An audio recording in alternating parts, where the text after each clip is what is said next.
Hello children, today we are going to start with chemical properties of ether, and you should take all these classes very seriously because I don't know when the school is going to open up, maybe in July, June, maybe, I don't know. Today we are going to start with the chemical properties of ether. We will be doing two chemical properties of ether. Number one, nucleophilic substitution reaction in the case of ether, and second we are going to discuss about is electrophilic substitution reaction in aromatic ether. If you remember 11th class, you've done electrophilic substitution reaction. 4 reactions we have to do: halogenation, nitration, sulfonation, and Friedel-Crafts reaction. So first of all, we are going to start with nucleophilic substitution reaction. You know, nucleophile is something with the negative charge. So nucleophilic substitution reaction. And in this case, we are going to do the reaction with HX. HX means we can use HCl, we can use HBr, we can use HI. We are not using HF because the rate of the reaction is going to be very, very slow. Now, if you compare the reactivity with HX of ether, reactivity of ether with HX will be in this order. The most reactive would be HI, followed by HBr. The rate of the reaction will be slightly slower, and with HCl the rate of the reaction is going to be the slowest. So when you react ether with HX, HI reacts the fastest, followed by HBr, followed by HCl. Definitely your question would be why? The reason is on the basis of strength of a nucleophile or nucleophilic strength. The stronger the nucleophile, more easily it can cause substitution. The strongest nucleophile that we have is I minus among these, followed by Br minus, followed by Cl minus. Now let's see what is the reaction. The reaction is very simple. In fact, we have to discuss mechanism also of this particular reaction. Suppose we have an ether R, O, R dash. R dash is to differentiate this R and this R dash. The two R groups are different. Let's say this R group is larger, having more number of carbon atoms, and this R dash is smaller, with a less number of carbon atoms. Now we are going to react with HX as a rule, which we will discuss with the mechanism also. What is going to happen? The X will attach to the smaller R group, which on this case is R dash. Smaller means having less carbon. You will get the formation of R dash X, that is alkyl halide, the smaller R coming with halogen, and the rest of the part will convert into an alcohol. You will get RH. So when you react ether with HX, what is going to happen is you are going to get the mixture of RX and alcohol. The halogen will attach to the smaller alkyl group and the bigger part will become alcohol. Let us clarify this with an example. We will be discussing the mechanism also of this particular reaction, and then we are going to discuss two special cases which you have to keep in your mind. Now let us take the example.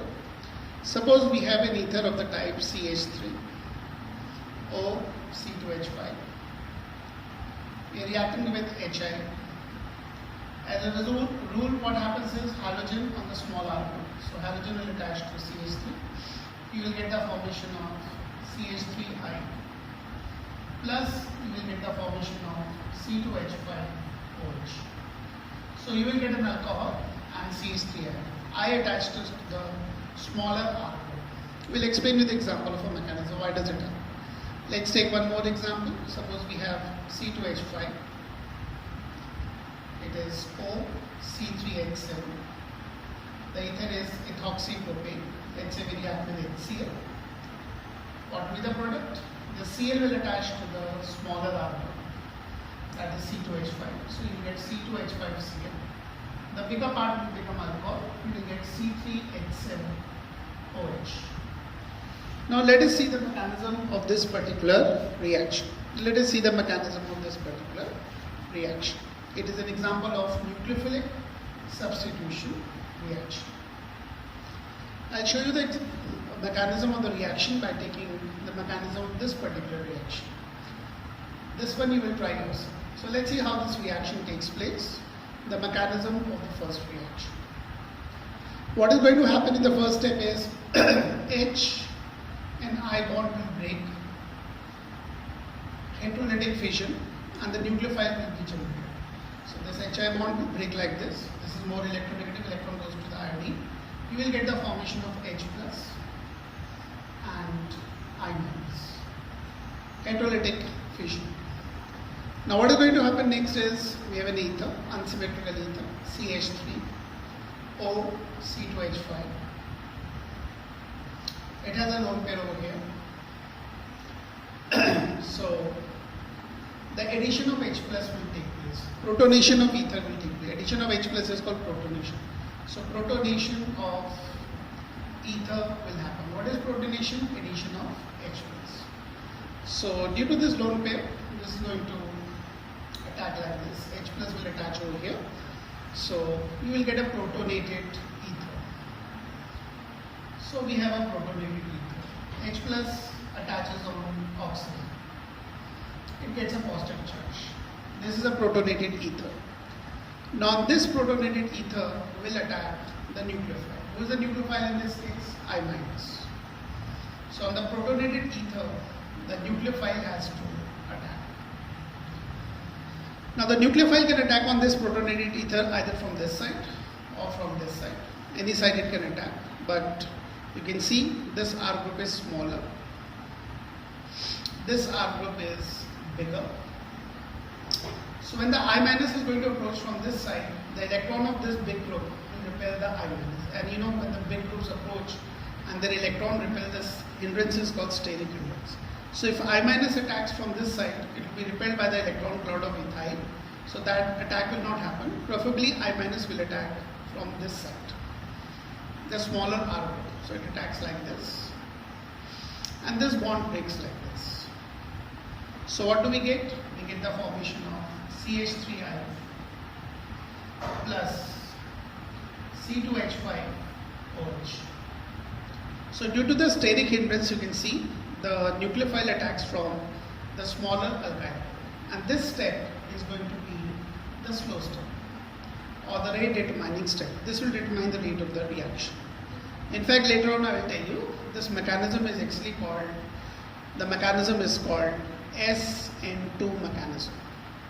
That stands for bimolecular nucleophilic substitution reaction. We have to discuss this in the chapter called halogen containing compounds. So I repeat the mechanism, you can look over here. The HI, the bond is breaking, you're getting H plus and I minus. Then the H plus attaches over here due to the lone pair of electrons, something negative.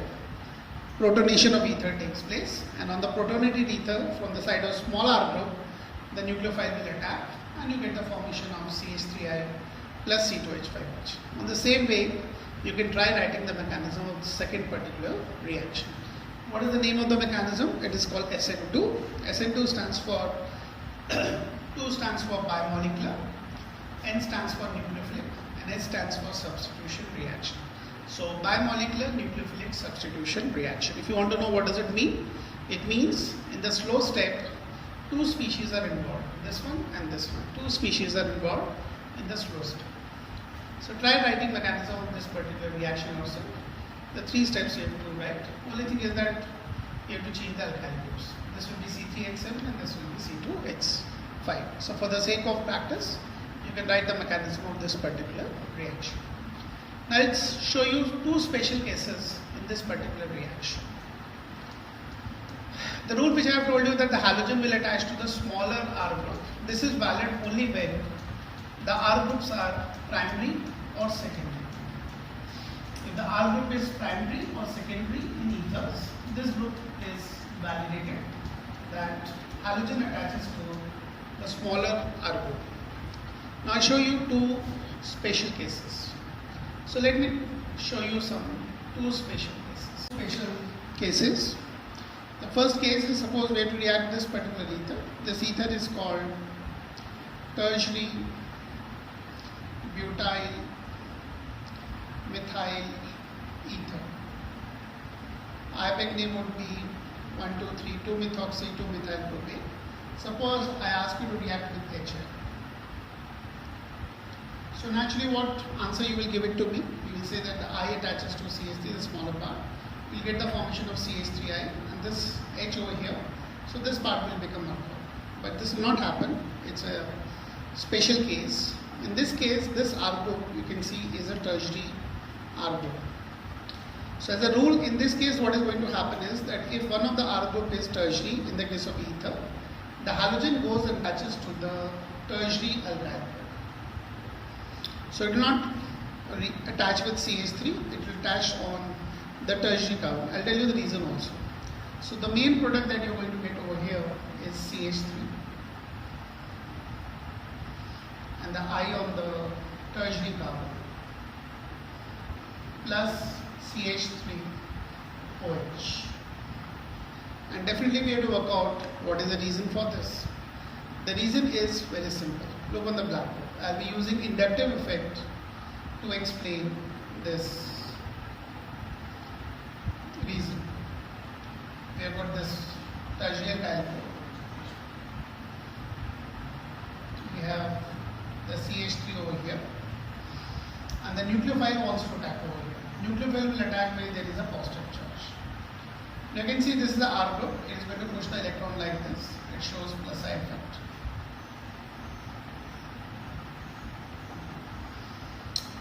With the result, there will be a small positive charge on this smaller positive charge. Delta delta plus, a very small positive charge. In this case, this R group push electron, this R group push electron, this R group push electron.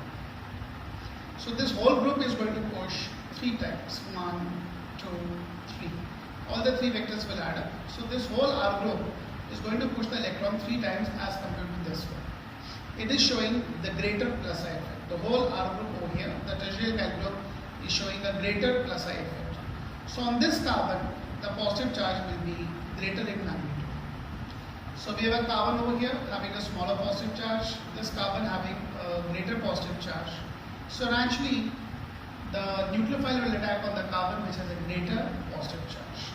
So why the nucleophile attaches to the tertiary carbon? Reason being, the tertiary carbon has a greater positive charge because the tertiary alkyl group shows greater plus I effect as compared to the primary or the secondary.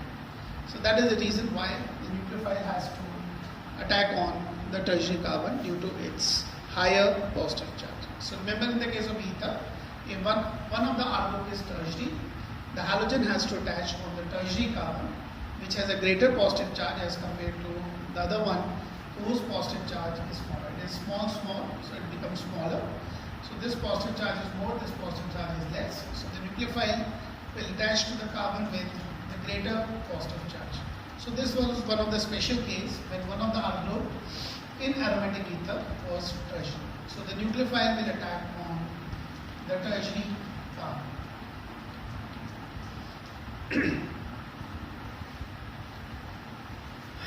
Now, let us see the second special case involving aromatic ether. Suppose we have an anisole. Remember anisole? Benzene with OCH3. And we react with HI.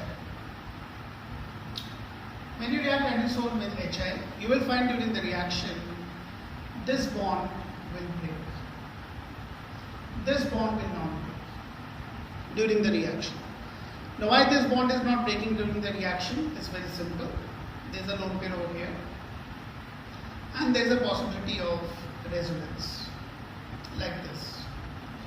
Due to resonance, this bond, the benzene oxygen bond, is not a single bond, it has got a partial double bond character. It's a stronger bond. So remember, whenever the aromatic ether is involved, benzene oxygen bond will never break because that is a stronger bond. Because of the resonance, the bond is stronger, it has a partial double bond character. So in this case, what is happening? This bond will break, the I will attach to this R group, you will get CH3I, and one of the product is going to be fixed, you will always get a phenol. Phenol is going to be the fixed one. So during the case involving aromatic ether, benzene oxygen bond will not break because due to resonance it has a partial double bond character. Let's have one more example. Like we have got a compound called phenetol. Phenetol I told you is benzene with OC2H5. You react with, let's say, HCl. During the reaction this bond will break. Cl will attach to this alcohol. You will get C2H5Cl. And the next product will be none other than your phenol. So this was the first chemical property of ether, that is nucleophilic substitution reaction with HX. So there are three things you have to remember in this reaction. If R group on both the cases is primary or secondary, the halogen attaches to the smaller R group due to steric hindrance. Secondly, if one of the R group is tertiary, halogen will attach to the tertiary carbon. You will get a tertiary halide, and if aromatic ether is involved, one of the product is going to be fixed, that is phenol, because benzene oxygen bond never breaks because it is stronger, because due to resonance it has got the partial double bond character. Now we are going to discuss second and the last chemical property of ether, that is electrophilic substitution reaction with aromatic ether. Electrophilic substitution reaction with aromatic ether. So the first thing we have to discuss in electrophilic substitution reaction in the case of involving aromatic ether, we need to find out in aromatic ether which are the positions which will be attacked by electrophile. If electrophile has to attack on the aromatic ether, which are the positions which will be attacked by electrophile? We have got three possibilities. This position, second position, which is called ortho. The third position, which is called meta. The fourth position, which is called para. Second position is called ortho, third position is called meta, fourth position is para. So there are three possibilities. Either this may attach over here, this may attach at this position, or this may attach at this position. We have to find out which is the position which will be attacked by electrophile. As I will explain you, electrophile can attack over here, it can attack over here. You will find it can never attack in the case of aromatic ether at the meta position. This group OR group is nothing but it is an ortho-para directing group. Means electrophile in case of aromatic ether can attach at ortho and para position. Let's find out why. For that we need to draw the resonating structure of aromatic ether. So let's just draw 5 structure of aromatic ether and the hybrid. So this is an aromatic ether. Lone pair, the group is going to show plus R effect. It gives electron to the benzene. You know the rule, lone pair becomes a bond pair and a bond pair becomes a lone pair. Lone pair becomes a bond pair becomes a lone pair. So second resonating structure would be like this. This will become a double bond. Giving electron gets a positive charge, 2 electrons left over here, negative charge over here. This is as it is, this is as it is. So this is the second resonating structure. Now let's move it further. This will come over here. This will go further. The next structure would be this one.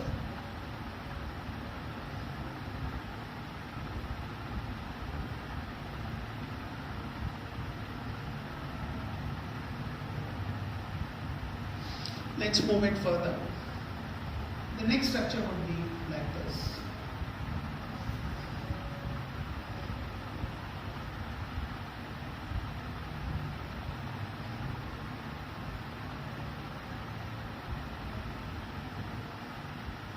And the next structure would be no original structure with a double bond anti-clockwise. The last one would be like this. These are the different possible structure, resonating structure, Lewis dot structure possible for aromatic ether. These are called resonating structure.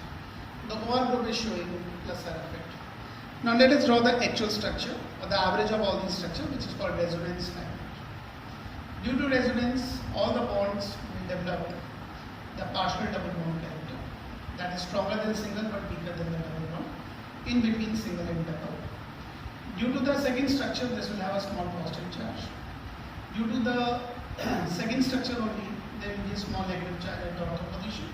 Due to this structure, there is a small negative charge at the para position. Due to that structure, small negative charge at this position. This is ortho and this is para. So common sense, if you see the resonance hybrid, electrophile will attack at which positions? Where there is a negative charge, which can attack either at ortho position or at the para position. Even this is ortho. So the group OR group is showing pulsar effect, and it is an ortho-para directing in electrophilic substitution reaction. So what is the first point we can write? Look over here. We can write in aromatic ether. In aromatic ether, due to resonance,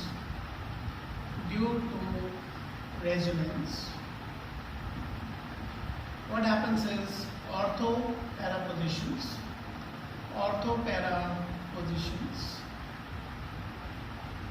develop negative charge, or they act as a negative center. So electrophile attacks on aromatic ether. It will attack on aromatic ether at which positions? Ortho and para position, because these are the positions which are having the negative charge. That is the first thing we can get from these resonating structure. Second thing what we get, you can look over here. This group OR group is doing what? It is giving electron to the benzene ring. So when this group is giving electron to the benzene ring, what is going to happen? Over here electrons will become more. This is giving electrons, so electrons over here will become more. Electrons becomes more means there will be a more of negative charge on the ring, because electrons are negatively charged. It gives electron to the ring gets more electron, becomes negatively charged. So its attraction towards electrophile will be very high. Or the electrophile will be attracted by the benzene like anything. So we say that since OR group shows pulsar effect, it gives electron to the benzene ring, it makes benzene ring electron rich, it tells benzene to react with electrophile, or it activates benzene to react with electrophile. The group is an activating group. The group is ortho-para directing as well as activating group. So what is the second point we can write over here is, again OR group shows pulsar effect. It shows pulsar effect. It gives electron due to resonance effect. So it increases electron density. It increases, the sign for increases electron density on benzene ring. It increases electron density on benzene ring, and thereby, and what does it do? Tells benzene ring, activates benzene ring towards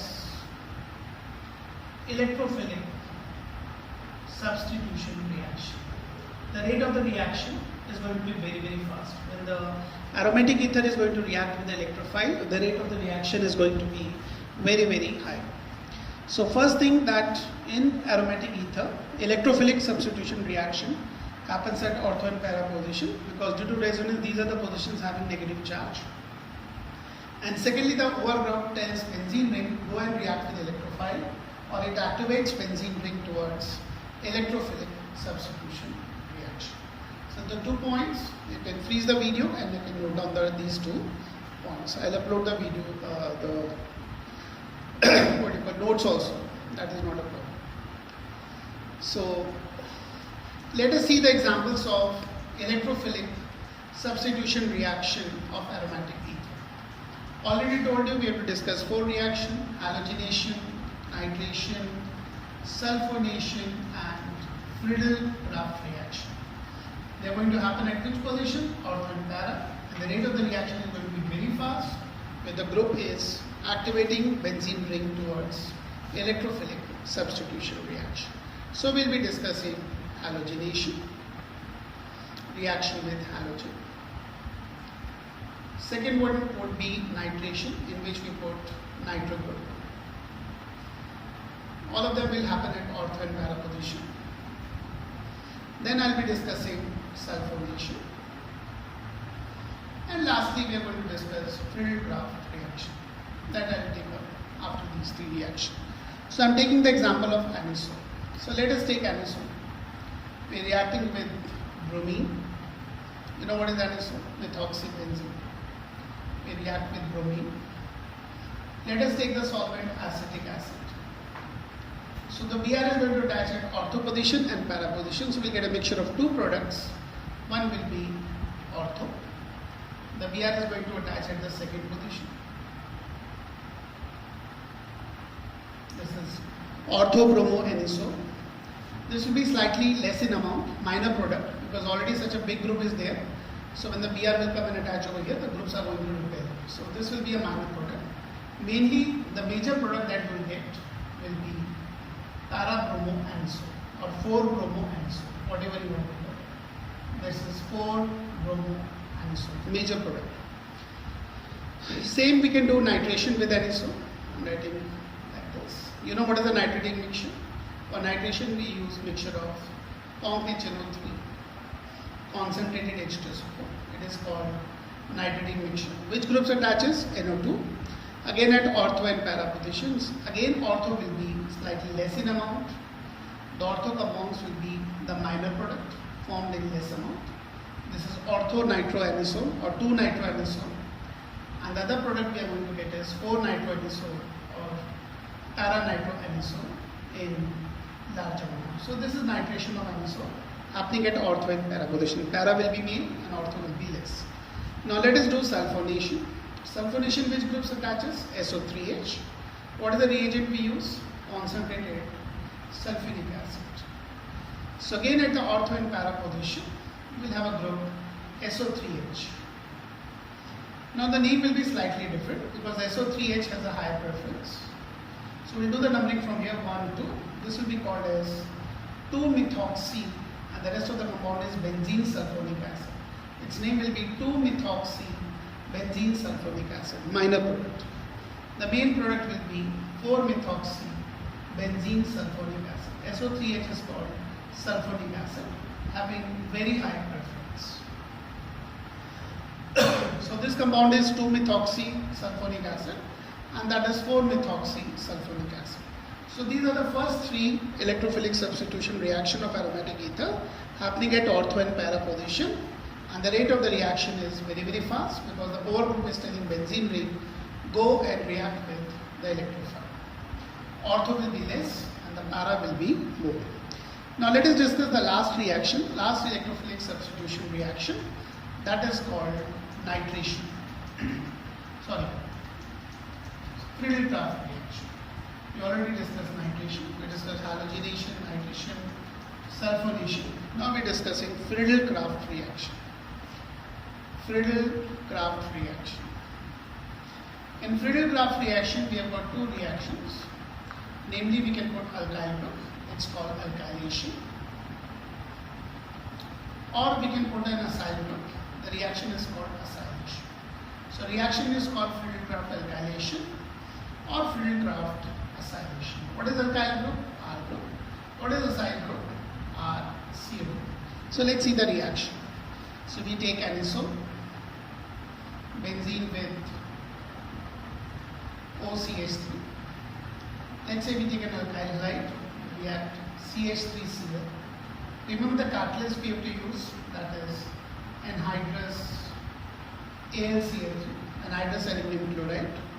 Which group will attach at ortho position? Alkyl group, which in this case is CH3. So we will get a minor product, 2-methylanisole or ortho-methylanisole as a minor product.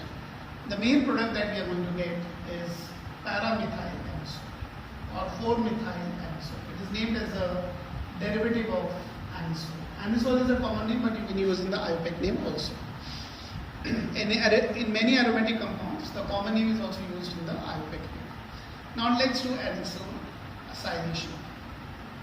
We are going to put RCl group. So we take anisole. We react it with a compound called ethanoyl chloride.